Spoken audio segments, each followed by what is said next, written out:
Hello, I'm Steve Dlugosz, agronomist at Harvestland Co-op. And I'm Brandon Lovett, Seed Manager, Harvestland Co-op. And we're getting quite a few questions here in our trade territory. It's May 22nd. We've had quite a bit of rainfall. We have a forecast for additional rainfall ahead.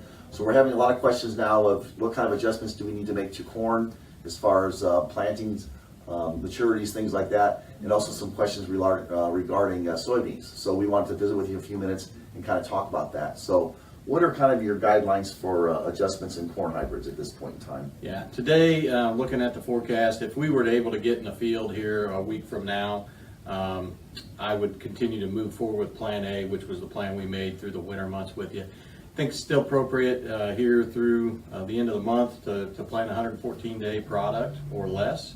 But as we move into the first parts of June, June 5th, possibly even June 10th, if we continue to be delayed, probably best to maybe look at 110, 108-day products if we do get delayed cooler up until the 8th of June.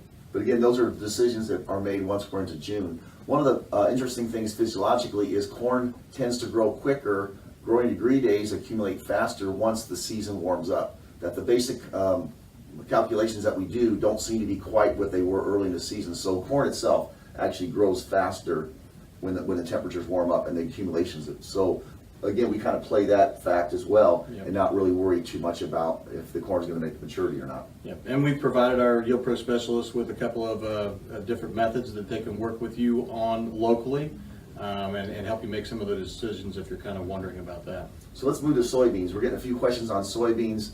I have a couple concerns in particular, but let's address primarily, what kind of adjustments do we need to make to soybean varieties? Yeah.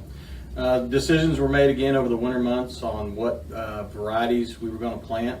I've had some questions on maturities. I think we continue to move forward with the plan. No sense in making any changes at this point in time. I would definitely, as we get out in the fields and begin to plant, is start with our earliest maturity soybeans. We are at a point now, since we're past May 20th, where we want to consider, or we should, increase plant population.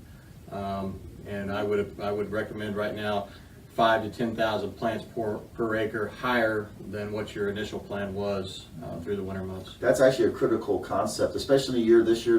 Germs are down on a lot of beans. There's kind of been a trend for quite a while of lower populations. This is a year to kind of turn that around. The key to later planted soybeans is to canopy the ground as quickly as possible. And that's the recommendation has always been to increase plant population. So from a germ standpoint, a cultural standpoint, and then just intercepting light earlier, a really good idea is to not take a shortcut in that regard. The other thing I'll say, a quick little plug, is you got to get the bean burned down on properly. If you can't control the weeds early in soybeans, it's not going to be any easier late in the season. So you just have to take the time, make sure that's done to the best of your ability, and then start worrying about planting beans. So hopefully a few of these tidbits have been helpful for you. If you have any additional questions, contact your local ag center. Take care.